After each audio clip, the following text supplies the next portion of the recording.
To your channel विद्यार्थी। तो यहाँ पे अब हम लोग स्टार्ट करने जा रहे हैं राउंड टेबल कॉन्फ्रेंस के आगे का portion. First round table conference complete हो चुका है। इसके बाद जो हमारे इतिहास में हुआ वो था गांधी और इरविन का समझौता। ठीक है, गांधी और इरविन का समझौता हुआ क्योंकि सेकेंड राउंड टेबल कॉन्फ्रेंस इसके बाद का बात है, तो हम लोग उसके बाद में पढ़ेंगे। पहले हम लोग इस वीडियो में केवल गांधी इरविन पैक्ट, जो कि एक छोटा सा टॉपिक है बट बहुत ही इंपॉर्टेंट टॉपिक है, चाहे यूपीपीसीएस हो, चाहे आपका यूपीपीसीएस हो, या फिर आपका बीपीएससी हो, या फिर दरोगा से रिलेटेड एग्जाम हो, या आपका सीजीएल हो, चाहे वो बीएसएससी सीजीएल हो या एसएससी सीजीएल हो, यहाँ तक कि आरएएस जो है राजस्थान एडमिनिस्ट्रेटिव सर्विस, इसमें भी, यानी कि इन सभी टाइप के क्वेश्चन, मतलब इन सभी टाइप के एग्जाम में, यूपीएससी में तो पूछता ही है बट उसमें एक्सट्रीम लेवल पे अच्छे से उसका प्रोविजन पूछता है। तो ये सारा जो एग्जाम है सब में इससे क्वेश्चन आया है। हालांकि ये टॉपिक काफी छोटा है, तो हम लोग अभी स्टार्ट करते हैं। ठीक है, तो देखिएगा, सबसे पहले ये बात करेंगे कि ये जो गांधी इरविन पैक्ट है, गांधी इरविन समझौता जो है, ये किस कंडीशन में हुआ, इसका क्या नीड था। ठीक है, तो समझते हैं। सबसे पहले आपको पता होगा कि 12 नवंबर 1930, ठीक है, 12 नवंबर 1930 से 19 जनवरी 1931 तक क्या चल रहा था, राउंड टेबल कॉन्फ्रेंस चल रहा था, जिसको हम हिंदी में लिख देते हैं गोल मेज सम्मेलन चल रहा था। कौन वाला गोल मेज? पहला गोल मेज का एक तरीके से समझिए तो प्रथम अधिवेशन जैसा था ये। ठीक है, इस समय गांधी जी वगैरह कहाँ थे? जेल में थे। ठीक है, जेल में पड़े हुए थे गांधी जी, इनको पकड़ लिया गया था। तो फिर आपसे पूछेंगे कि नेहरू कहाँ थे? बेचारे वो भी जेल में थे। यानी जितने भी इंपॉर्टेंट कांग्रेस लीडर्स थे, जितने भी इंपॉर्टेंट कांग्रेस लीडर्स थे, ज्यादातर जेल में थे। जेल जाने का कारण सविनय अवज्ञा आंदोलन, जेल जाने का कारण था सविनय अवज्ञा आंदोलन।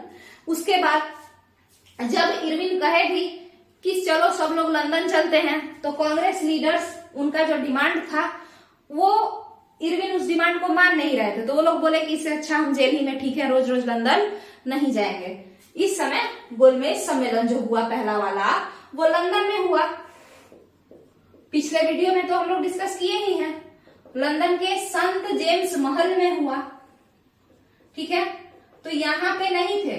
कांग्रेस के ज्यादातर लीडर बेचारे इंडिया के जेल में थे, और कुछ ऐसे भी लीडर्स थे जैसे बी आर अम्बेडकर, मदन मोहन मालवीय, तेज बहादुर सप्रू आदि जो है, वो लोग महल में यहाँ पे लंदन गए हुए थे। ठीक है, कांग्रेस प्रथम गोलमेज सम्मेलन को क्या कर दिया?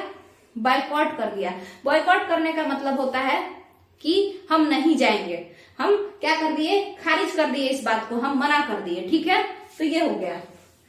अब जब ये 19 जनवरी 1931 ईस्वी को प्रथम गोलमेज सम्मेलन समाप्त हुआ, ठीक है, ये खत्म हो गया, खत्म हो गया। जब ये गोलमेज सम्मेलन कंप्लीट हो गया, इसको ऐसे नहीं, कंप्लीट हो गया, तो इरविन को मैकडोनाल्ड, मैकडोनाल्ड कौन है? ब्रिटेन के उस समय के प्रधानमंत्री मैकडोनाल्ड ही थे, जो कि प्रथम गोलमेज सम्मेलन की अध्यक्षता कर रहे थे। ठीक है, प्रिजाइड कर रहे थे। वो इरविन को बुला करके बोले, किसको बुला करके बोले? इरविन को बुला करके बोले कि ऐसा है इरविन, तुम एक काम करो। क्या करो? जाओ, जितने भी कांग्रेस के लीडर्स हैं उन सबको मनाओ, प्यार दुलार से मनाने का कोशिश करो, क्योंकि नहीं तो बहुत बेइज्जती होगा कि एक गुलाम कंट्री का एक बड़ा पॉलिटिकल पार्टी नहीं कहिए अभी उसको, ऑर्गेनाइजेशन, एक बहुत बड़ा संगठन, किसी गुलाम पार्टी का बहुत बड़ा संगठन, जो देश उसको गुलाम बनाया है, उसके कहने पे नहीं आया। समझिए, इरविन को मैकडोनाल्ड कहते हैं कि जाओ, जा करके कांग्रेस को मनाओ, बहुत ही प्यार से मनाओ, दुलार से मनाओ, पीट के मत मनाओ। क्यों?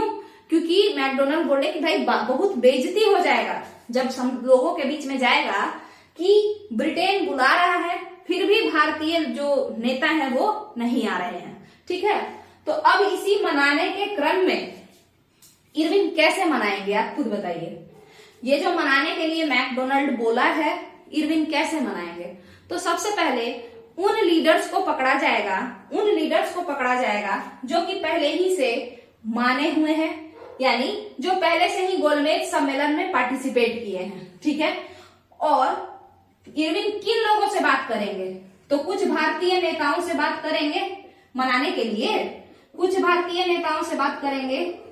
कैसे भारतीय नेता? वैसे जो गोलमेज सम्मेलन में आए हैं, पहला तो ये टर्म्स एंड कंडीशन। दूसरा शर्त ये है कि वो लोग कांग्रेस के साथ भी उनका अच्छा संबंध है, माने जो कांग्रेस संगठन है वैसे भारतीय नेता जो गोलमेज सम्मेलन में आए हैं, यानी जिनका अंग्रेज के साथ भी अच्छा संबंध है, प्लस में जिनका कांग्रेस जो कि एक संगठन है उसके साथ भी अच्छा संबंध है, ठीक है। तो जब किसी ऐसे इंसान को इरविन पकड़ेंगे तभी जाकर के ना बात हो पाएगा जो रूठे हुए कांग्रेस के नेता हैं उनसे, ठीक है। तो इरविन क्या किए? इरविन कुछ लोगों को बुलाए। वो लोग कौन थे? ये क्वेश्चन बीपीएससी पूछा है, ठीक है। तो हम इसको क्वेश्चन के फॉर्म में ही यहाँ पे लिखते हैं, देखिएगा। क्वेश्चन ऐसा पूछा है, और सिर्फ बीपीएससी ही नहीं पूछा है, और भी है, और भी कई सारे एग्जाम है, सेम टू सेम क्वेश्चन है, देखिएगा। गांधी इरविन समझौता यानी पैक्ट, गांधी इरविन समझौता यानी पैक्ट की मध्यस्थता किसने की? मतलब बिचवानी कौन किया, ठीक है। मेडिएटर का कौन काम किया, ठीक है। तो यहाँ पे हम ऑप्शन देंगे जैसे कि बीपीएससी ऑप्शन देता है। तो सबसे पहला ऑप्शन है आपके पास तेज बहादुर सप्रू। जो दूसरा ऑप्शन है आपके पास, दूसरा ऑप्शन है मालवीय जी का पूरा नाम हम नहीं लिख रहे हैं, पंडित मदन मोहन मालवीय है ये, क्योंकि ये भी गए थे गोलमेज सम्मेलन में। जो तीसरा ऑप्शन है आपके पास वो है वी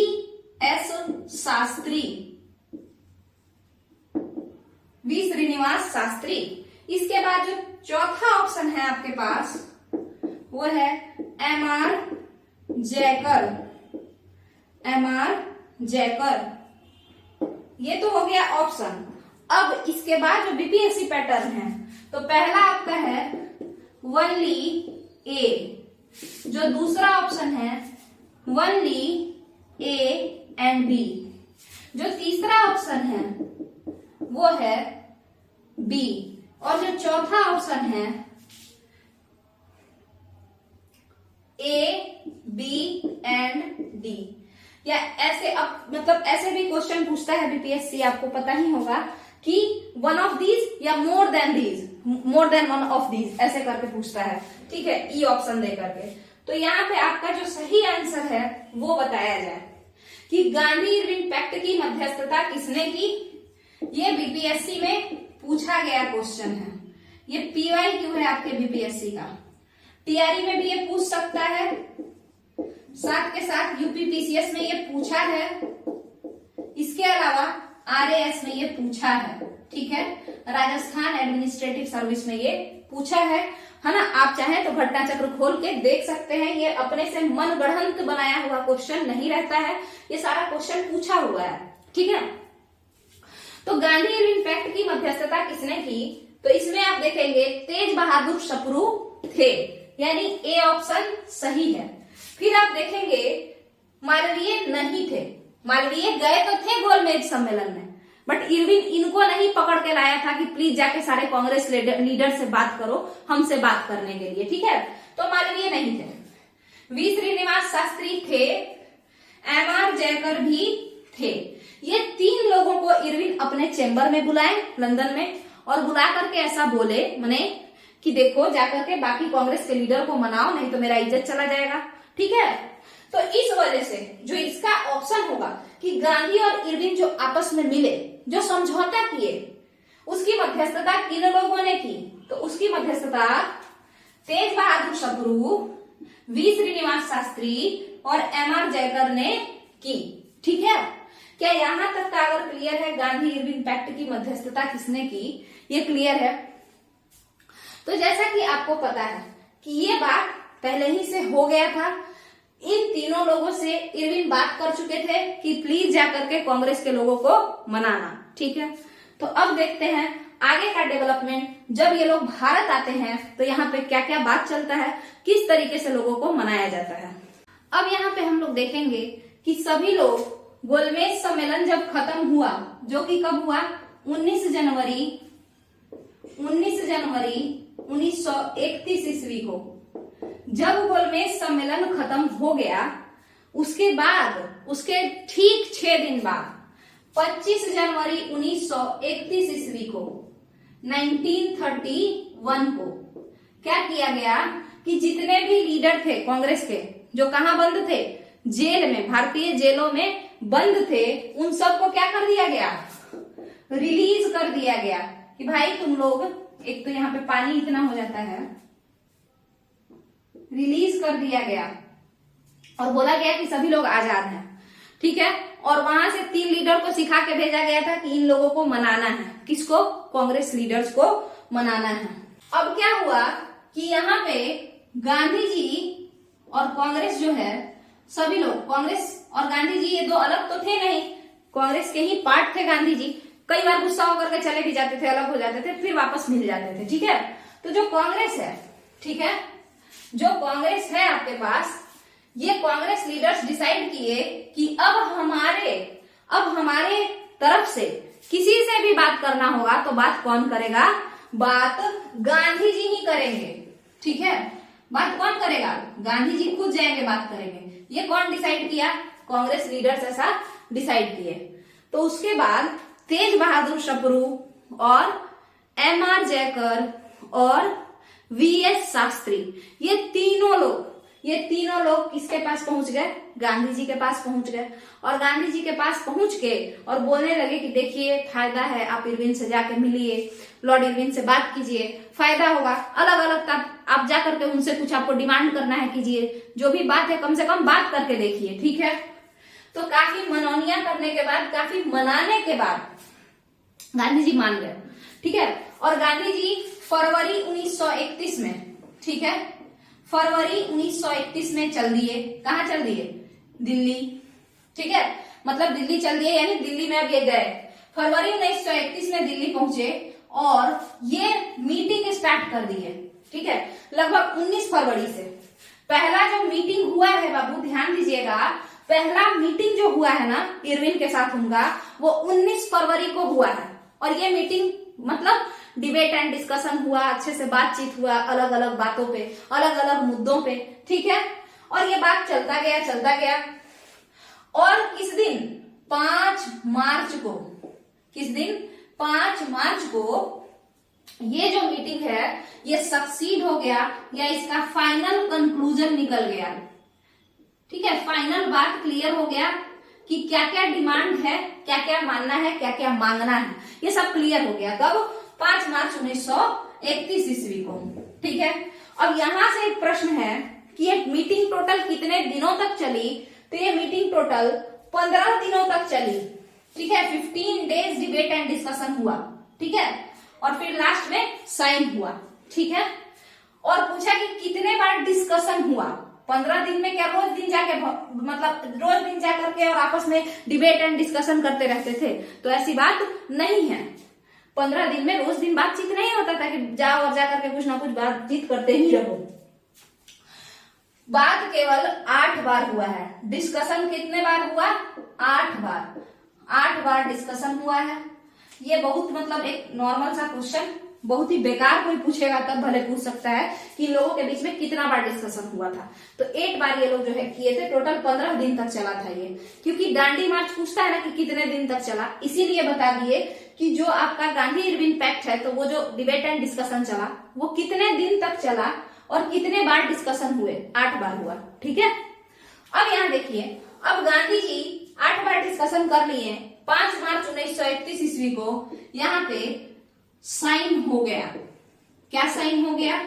एक समझौता, एक पैक्ट, ठीक है, एक पैक्ट साइन हो गया, ठीक है, कब? 5 मार्च 1931 ईस्वी को।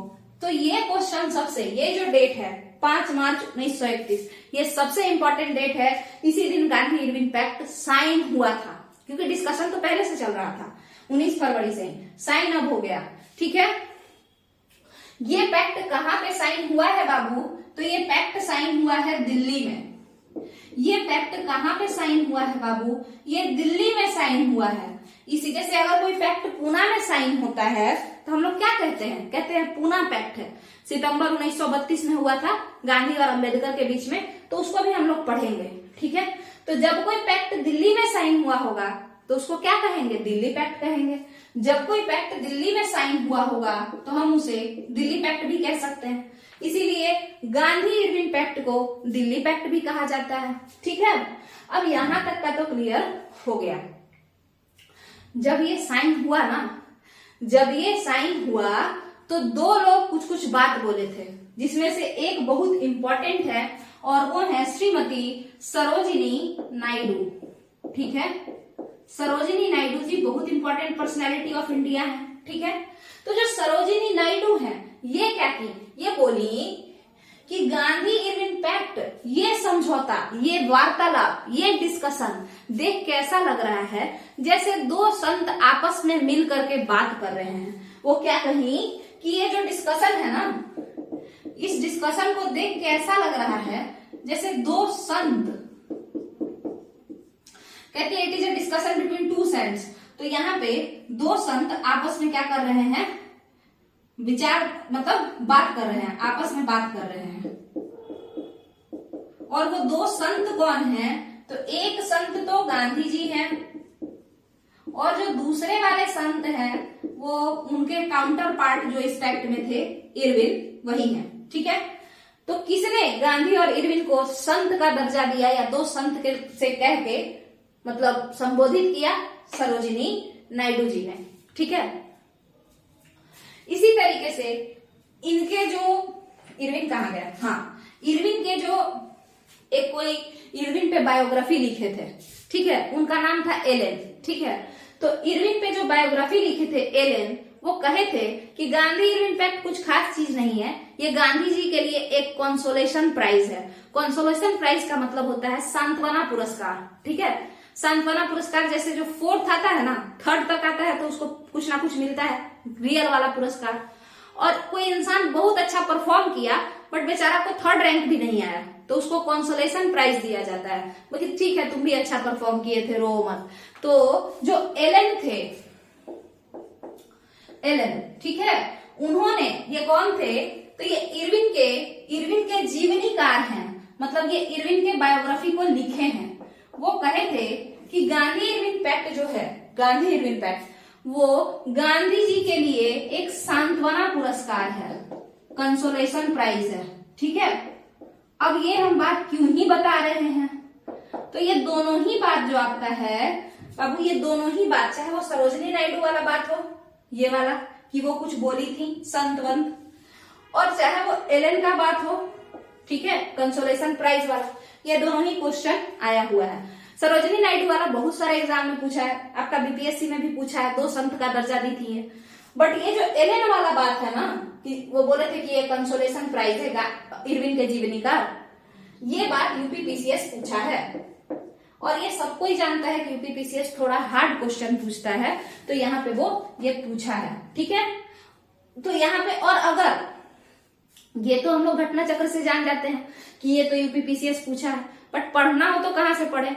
तो जो आपका स्पेक्ट्रम है ना, स्पेक्ट्रम में ये वाला जो स्टेटमेंट है वो कवर किया है, ठीक है। तो ये आपका कंप्लीट होता है कि गांधी इरविन पैक्ट हो गया, उस पे 4 लोग 4 बात कह दिए। और अब बात करेंगे इस पैक्ट के अंदर क्या क्या बातें थी, इस पैक्ट के अंदर कौन कौन सा डिमांड किया गया, कौन कौन सा डिमांड फुलफिल हुआ। अब हम लोग जो देखेंगे वो ये देखेंगे कि इस एक्ट के अंदर जो भी बात हुआ, इस एक्ट में उस कागज पे क्या क्या लिखा था जिसपे साइन किया गया 5 मार्च 1931 ईस्वी को 2 लोगों के द्वारा, गांधी जी और इरविन के द्वारा, ठीक है। तो यहां देखते हैं, देखिएगा कितने लोग थे? 2 लोग थे। एक तो थे गांधी, दूसरे थे इरविन। तो यही 2 लोग अपना अपना तरफ का डिमांड रखेंगे। तो हम गांधी जी से शुरू करते हैं। 2-4 बात गांधी जी कहेंगे, 2-4 बात इरविन कहेंगे। तो गांधी से शुरू करते हैं। देखिएगा, गांधी जी जो पहला डिमांड किए वो क्या कहें? तो वो कहें, देखिए गांधी जी का डिमांड अभी छोड़िए, गांधी जी जो बोले कि हम क्या क्या करेंगे वो सुनिए। देखिए वो कहें कि तुम कह रहे हो ना कि हम सविनय अवज्ञा आंदोलन भंग कर दें, हम भंग कर देंगे। ठीक है, बेसिकली इरविन इस पे बोले कि भाई सविनय क्या ड्रामा लगा के रखे हो तुम लोग, बिना मतलब का आंदोलन करते रहते हो।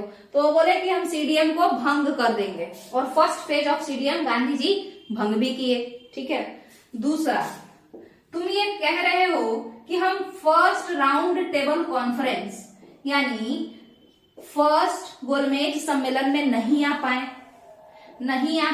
तो ठीक है, हम सेकेंड राउंड टेबल कॉन्फ्रेंस में आएंगे। ठीक है, हम सेकेंड राउंड टेबल कॉन्फ्रेंस में आएंगे, बट इन सभी बातों के बदले तुम हमको क्या क्या दोगे? मतलब ये अपना कुछ डिमांड भी तो किए ना होंगे कि हम तुम्हारा ये 2 बात मान लेंगे, इसके बदले मेरा फायदा ये होना चाहिए। तो देखिएगा कि गांधी जी कौन कौन सा डिमांड किए। वो बोले, वो क्या क्या बोले? तो वो बोले कि सबसे पहले नमक कर को हटाओ, यानी जो नमक कानून है, ये नहीं कि वो फ्री का मांग रहे थे, ये बिल्कुल ही फालतू बात है। वो कानून बहुत ही स्ट्रिक्ट था, मोनोपोली वाला था, मतलब एकाधिकार दिखाता था। गांधी जी को ये पसंद नहीं था। तो नमक कानून को बोले कि इसको थोड़ा क्या करो, थोड़ा सा फ्लेक्सिबल बनाओ। ठीक है, मैंने थोड़ा सा स्ट्रिक्ट कम करो इसको। ठीक है, लेस फ्लेक्सिबल कर दो, ये फ्लेक्सिबिलिटी इसमें लाओ। रिजिड ज्यादा है, फ्लेक्सिबल बनाओ। फ्लेक्सिबल मतलब होता है थोड़ा सा आसान बनाओ इसको। ठीक है, दूसरा, गांधी जी बोले कि जितने भी कैदी हैं उनको छोड़ो। कैदी को क्या करो? रिलीज करो। गांधी जी क्या बोले? जितने भी कैदी हैं उनको रिलीज करो। देखिए कैदी उस समय बहुत टाइप के थे। कुछ ऐसे थे जो पॉलिटिकल प्रिजनर्स थे, कुछ ऐसे कैदी थे जो लोग क्या थे, जिन लोगों से थोड़ा बहुत वो रिवोल्यूशनरी थे, मतलब मारपीट भी कर लेते थे गुस्सा में कभी कभी। तो कैदी तो गांधी जी के अकॉर्डिंग है, किसी के भी अकॉर्डिंग, सभी कैदी तो कैदी हुए। तो जब गांधी जी दूसरा डिमांड रखे थे कि सभी कैदी को रिलीज कर दो, तो इन कैदियों में कुछ इंपॉर्टेंट नाम भी था, जैसे भगत सिंह, जैसे राजगुरु, जैसे सुखदेव, ये लोग। ठीक है, तो ये लोग भी थे। गांधी जी डिमांड किए क्या? कैदी को रिलीज कर दो, नमक कानून को थोड़ा आसान बनाओ, थोड़ा फ्लेक्सिबल बनाओ, गरीबों के हित लायक बनाओ। तीसरा उन्होंने कहा कि भाई ऐसा है कि जो तुम्हारा विदेशी शराब है, हालांकि गांधी जी देसी शराब विदेशी शराब सबके खिलाफ ही थे, तो हम ये कह सकते हैं कि शराब का जो दुकान होता है, ठीक है, शराब का दुकान, फिर विदेशी कपड़ा, ठीक है, विदेशी कपड़ा, ठीक है, ये सब जो है ना, इसके खिलाफ या इसके सामने जा करके हम धरना करेंगे। यानी क्या करेंगे? हड़ताल करेंगे, मोर्चा निकालेंगे, धरना करेंगे, एक तरीके से आवाज उठाएंगे। ठीक है, जिसको अंग्रेजी में अगर हम लोग कहें तो पीसफुल प्रोटेस्ट करेंगे, बट कैसा? पीसफुल, शांतिपूर्वक। जहां पे अंग्रेजी शराब का दुकान है वहां जाएं और जाकर के लिखे, एक हाथ में वो लेके जाएं पोस्टर, और उस पर लिखा रहे कैसा है, अंग्रेजी शराब पीने से लिवर सड़ जाता है, मत पियो। ठीक है, ऐसा लिखा है, या किसी भी तरीके के शराब पीने से हानि होता है, मत पियो। तो उसी को हम लोग कहते हैं पीसफुल प्रोटेस्ट। ठीक है, गांधी जी इसी की बात कर रहे थे। विदेशी सामान के प्रति हम लोग को पीसफुल प्रोटेस्ट का आजादी दो, और शराब के प्रति पीसफुल प्रोटेस्ट का आजादी दो। ये सब डिमांड्स गांधी जी के हमेशा से रहे थे। इसके अलावा गांधी जी कहे कि जो तुम लोग हमको पकड़े और मेरे बाकी साथियों को और जेल में डाल दिए ना, तो डाले तो पुलिस सब हम लोगों को बहुत टॉर्चर किया। तो इस सविनय अवज्ञा आंदोलन के दौरान, इस सीडीएम के दौरान जो पुलिस का एक्सटॉर्शन, मतलब पुलिस ने लोगों का जो एक्सटॉर्शन किया है, एक्सप्लॉइटेशन किया है, माने ज्यादती किया है, ठीक है, पुलिस जो ज्यादतियां किया है सब मिलके, उस पे भी तुम कार्रवाई करो, जांच बैठाओ। सविनय अवज्ञा आंदोलन के दौरान जो लोग अहिंसात्मक तौर पे, माने बिना मारपीट किए हुए चुपचाप से धरना प्रदर्शन कर रहे थे, नमक कानून तोड़ रहे थे, पुलिस को तुम लोग बोले कि सबको पकड़ लो, पुलिस पकड़ लिया। उसके बाद वो लोग हम लोग को बहुत धोया, तो तुम्हें क्या करो, पुलिस बहुत ज्यादा टॉर्चर किया।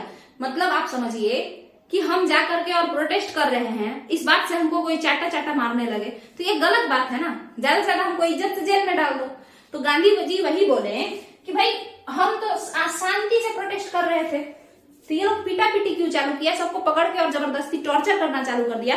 तो ये जो पुलिस एक्सप्लॉइट किया है लोगों को, जो जाति किया है, उस पे क्या करो, उस पे तुम एक आयोग बैठाओ, जांच आयोग, ठीक है, जैसे हंटर कमीशन ये सब बैठा था ना जालियांवाला बाग के समय, वैसे ही। तो ये सब जो हमारे गांधी जी थे, उनका यही सब डिमांड था, ठीक है। और भी कई तरीके का था, जैसे जो सब लोग का माल हड़प लिए हो, जो कॉन्फिस्केटेड प्रॉपर्टी, पॉलिटिकल प्रिजनर्स जो है, ये जो कुछ कैदी थे, गांधी जी सभी कैदी को बोले थे, देखिएगा इरविन खेल जाएगा, कुछ और बोलेगा वो। तो गांधी जी ये भी बोले कि जो प्रिजनर्स हैं उनका जो कॉन्फिस्केटेड प्रॉपर्टी है, कॉन्फिस्केटेड प्रॉपर्टी माने, कॉन्फिस्केटेड प्रॉपर्टी माने कुर्की जब्ती, जो जब्त कर लिया गया है, घर का कुर्की जब्ती जो हुआ है, सामान का जो कुर्की जब्ती, जमीन का कुर्की जब्ती जो हुआ है कैदियों का, तो उसको क्या कर दो, उसको छोड़ दो, उनको वापस दे दो, ठीक है। तो यही सब कुछ बढ़िया बढ़िया डिमांड गांधी जी किए थे। अब देखिए इरविन इसमें से कितना डिमांड को फुलफिल करेंगे, ठीक है, इरविन इसमें से कितने डिमांड को फुलफिल करेंगे ये हम लोग देखते हैं। तो जो पहला डिमांड है आपका नमक कानून, तो इसको क्या बोला गया था, इसको थोड़ा सा जनता के हितकारी बनाओ, फ्लेक्सिबल बनाओ, बहुत ही रिजिड है। तो इरविन कहते हैं कि तो जो तुम्हारा पहला वाला कानून, जो तुम्हारा पहला डिमांड है, गांधी जो तुम्हारा पहला डिमांड है वो हम मान लेते हैं। ये कौन बोलते हैं, इरविन बोलते हैं। गांधी जी बोले कि क्या बढ़िया बात है, मान लो। तो यहाँ पे क्या हुआ, नमक कानून में वो क्या बोले इरविन, वो बोले कि एक लिमिटेड एरिया में किसी भी इंसान को नमक बनाने की आजादी दी जाएगी, पूरे एरिया में नहीं, किसी लिमिटेड एरिया में हर इंसान को नमक बनाने की आजादी दी जाएगी। तो ये वाला नियम मान लिए। गांधी जी बोले थे कि कैदी सबको रिलीज करो, ठीक है, तो दूसरा प्रोविजन था कि कैदी को रिलीज करो, ये गांधी जी बोले थे। तो इसमें इरविन लगा दिया एक शब्द राजनैतिक, ठीक है, राजनैतिक कैदी, यानी नॉर्मल सभी कैदी नहीं, पॉलिटिकल प्रिजनर्स, पॉलिटिकल प्रिजनर्स। और बोला कि ठीक है तुम कह रहे हो कि हम कैदियों को रिलीज कर दें, तो हम क्या करेंगे, राजनीतिक कैदी को रिलीज कर देंगे, ऐसा वो गांधी जी को बोला। इरविन के अकॉर्डिंग राजनीतिक कैदी वे थे जो लोग सरकार के खिलाफ थे बट हिंसात्मक नहीं थे, जो गवर्नेंस के खिलाफ थे, प्रशासन के खिलाफ थे, ठीक है, ब्रिटेन के खिलाफ नहीं थे। तो राजनीतिक कैदी को वो बोला इरविन कि हम रिहा कर देंगे। अब आप बताइए, भगत सिंह, राजगुरु और सुखदेव तो थोड़े रिवोल्यूशनरी थे, तो इरविन यहाँ पे इन लोगों का पत्ता काट दिया और गांधी जी को टर्न एंड ट्विस्ट करके उनको थोड़ा सा क्या कर दिया, बेवकूफ बना दिया इरविन, ठीक है। इन बेचारे को समझ में नहीं आया और यहाँ पे क्या हुआ कि यहाँ पे राजनीतिक कैदी टर्म का यूज किया गया कि हम सबको छोड़ देंगे। उसके बाद जो तीसरा इनका डिमांड था कि जो शराब है उसके खिलाफ तुमको धरना करना है पीसफुली, माने शांति से, ठीक है, हम मान लिए। विदेशी कपड़ा और शराब के दुकान या विदेशी सामान और शराब के दुकान के आगे तुम लोग धरना दे सकते हो। तो तीसरा डिमांड भी फुलफिल हो गया। दूसरा डिमांड फुलफिल तो हुआ मगर थोड़ा सा उसमें तोड़ मरोड़ के उसको मॉर्फ करके किया है, ठीक है। आगे समझिए, जो चौथा डिमांड गांधी जी का था कि जो पुलिस जाति हम लोग के साथ किया है उस पे जांच आयोग बैठाओ, इसको इरविन सिरे से नकार दिया, बोला नहीं, इस पे कोई भी ऐसा कुछ हुआ ही नहीं है, नॉर्मल सा ही सब पकड़ के गए हो, और वो नहीं माना ये बात। दूसरी बात, जो पांचवा डिमांड था कि जो आप सामान हड़पे हैं कॉन्फिस्केटेड प्रॉपर्टी, कुर्की जब्ती जो हुआ है हर एक कैदी का, उसको वापस कर दीजिए। इरविन बोला कि पॉलिटिकल प्रिजनर यानी वैसे जो प्रशासन के खिलाफ थे उन लोगों का जो सामान हड़पा गया है उसको वापस कर दिया जाएगा। गांधी जी का एक और डिमांड था, आप लोग देख लीजिए। ऐसे लोग जो सरकारी कर्मचारी हैं, कैसे लोग?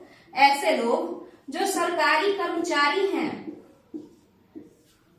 बट वो क्या किए? वो सविनय अवज्ञा आंदोलन में रिजाइन कर दिए जोश जोश में। गांधी जी बोले कि इन लोगों पे भी थोड़ा ध्यान दीजिए। इरविन बोला कि हम इनके बारे में भी विचार करेंगे, यानी इनका जॉब वापस दे देंगे या इनको कुछ कंपनसेशन दे देंगे। तो ये वाला भी एक डिमांड फुलफिल किया। तो इतना सारा डिमांड माना गया, इसमें थोड़ा सा छेड़छाड़ करके माना गया। ये वाला डिमांड सीधे नकारा गया जो पुलिस जाप्ती वाला था। और इसके बदले में गांधी जी क्या दो बात माने? वो बोले कि हम सविनय अवज्ञा आंदोलन को स्थगित कर देंगे, खत्म कर देंगे, रोक देंगे, और जो पहला राउंड टेबल कॉन्फ्रेंस में कांग्रेस नहीं गई थी तो दूसरे राउंड टेबल कॉन्फ्रेंस में कांग्रेस के तरफ से हम खुद आएंगे। ठीक है। फिर आप लोग देखेंगे एक SS राजपुताना करके जहाज था जिससे ये गए थे, किंग्सले हॉल में ठहरे थे। ये सब क्वेश्चन वनडे एग्जाम में पूछता है और PCS में भी छोटा मोटा क्वेश्चन रटने वाला वो पूछता है। ठीक है, तो वो हम लोग आगे देखेंगे जब हम लोग सेकेंड राउंड टेबल कॉन्फ्रेंस का वीडियो देखेंगे, मतलब बनाएंगे तब। तो यहाँ पे आपका जो गांधी इरविन पैक्ट है वो तो कंप्लीट हो गया, बट यहाँ पे गांधी इरविन पैक्ट से रिलेटेड कुछ MCQ है, दो गोलमेज सम्मेलन से, गांधी इरविन पैक्ट से, इन सब से रिलेटेड कुछ MCQ है जो हम लोग देख लेते हैं। तो कुछ जो इम्पोर्टेंट MCQ है जो कंफ्यूजिंग होता है थोड़ा सा, उसको देख लेते हैं। तो कहता है, पहला क्वेश्चन है, और ये सारा क्वेश्चन किसी न किसी PYQ का ही है। तो गांधी इरविन पैक्ट क्यों हुआ? ठीक है, तो ये जो पैक्ट था, एक सेकेंड, तो यहाँ पे पहला जो क्वेश्चन है आपका, गांधी इरविन पैक्ट के होने का मुख्य उद्देश्य क्या था? ठीक है, ये क्वेश्चन आपका आ चुका है, UPPCS में भी आया है ये क्वेश्चन, और BPSC में पूछा तो है बट इतना हार्ड इसका ऑप्शन नहीं था, ऑप्शन आसान था। ठीक है, हालांकि हम लोग देखते हैं, यहाँ पे आप सबसे पहले खुद से ट्राई कीजिए वीडियो को पॉज करके कि इसमें से कौन सा आंसर सही होगा। ठीक है, देखिएगा, गांधी इरविन पैक्ट के होने का मुख्य उद्देश्य क्या था? तो इसका मुख्य उद्देश्य जो गोलमेज सम्मेलन जिसमें कि कांग्रेस पहली बार पार्टिसिपेट नहीं किया था, उसमें कांग्रेस को शामिल करना था। पहला वाला जो गोलमेज सम्मेलन जो प्रथम हुआ उसमें कांग्रेस नहीं पार्टिसिपेट किया, इसीलिए गांधी जी को बुलाया गया, इरविन से मिलाया गया, बातचीत हुआ ताकि गोलमेज सम्मेलन में जो दोबारा गोलमेज सम्मेलन हो तो उसमें कांग्रेस शामिल हो। ठीक है, गोलमेज सम्मेलन को आयोजित करने का मुख्य उद्देश्य क्या था?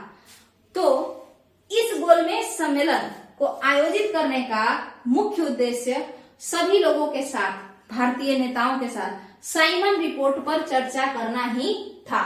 ठीक है, और इसके अलावा इन बाकी जो ऑप्शन है इसका संबंध गोलमेज सम्मेलन के आयोजन से नहीं था। तो यहाँ पे आपका ये सारा का सारा जो क्वेश्चन है वो कंप्लीट होता है।